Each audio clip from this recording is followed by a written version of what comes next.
Assalamualaikum warahmatullahi wabarakatuh. Halo semuanya, nama saya Humaira Praswatika Dewi.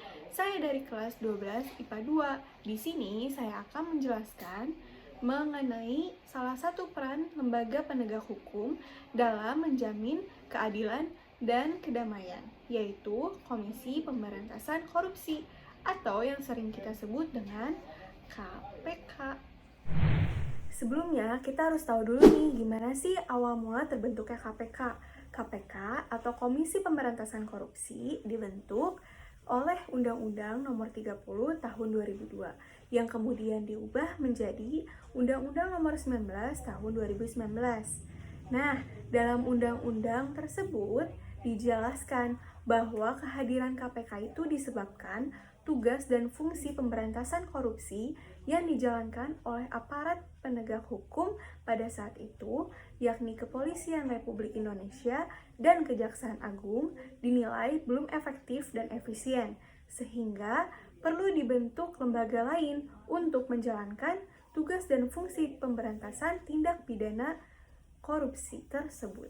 Pemberantasan yang dimaksud bukan hanya melakukan penindakan, tetapi juga melakukan pencegahan. Dengan harapan, apabila pencegahan dapat dilakukan secara efektif dan efisien, serta sedini mungkin, maka akan lebih banyak orang yang tidak melakukan korupsi.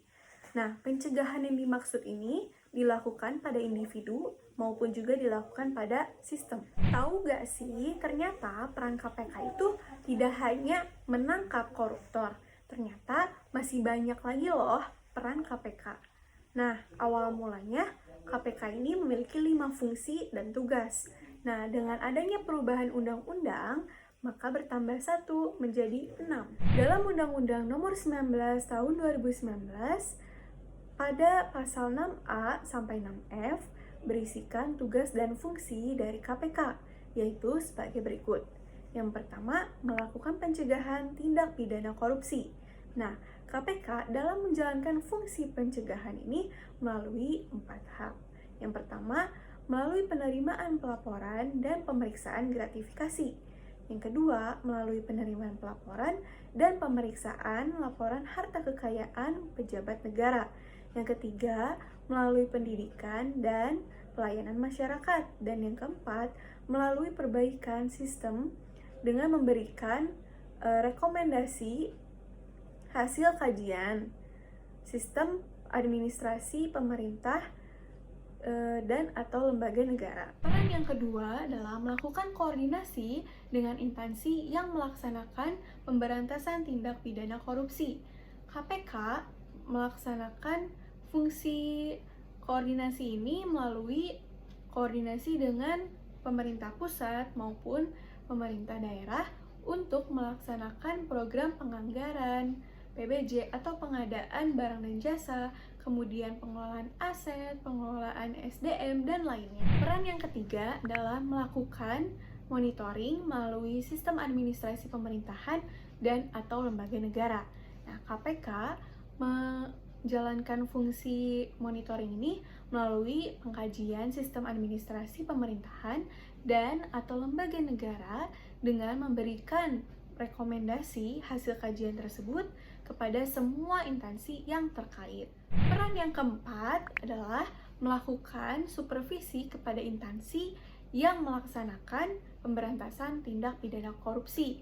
KPK menjalankan fungsi supervisi ini melalui pendampingan dan pemantauan kepada penegak hukum lainnya, misalnya kejaksaan dan juga kepolisian dalam melaksanakan penyidikan maupun penuntutan tindak pidana korupsi.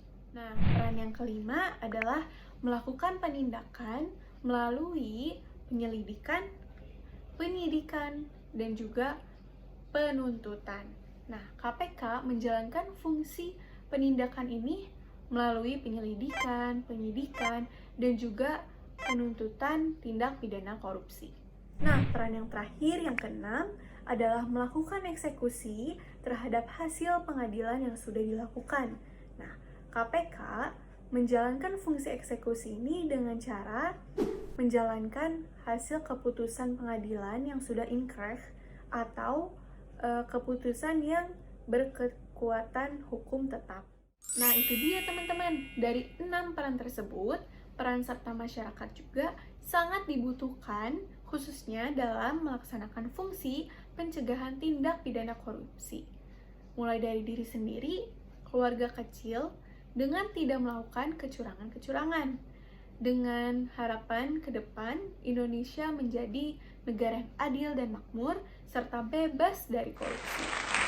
Nah, sebagai penutupan, saya akan memberikan sebuah pantun. Ke Jakarta naik pesawat, bawa koper penuh terisi. Mari ingatkan rekan sejawat, supaya tidak terlibat korupsi. Sekian dari saya, mohon maaf apabila ada kesalahan. Assalamualaikum warahmatullahi wabarakatuh.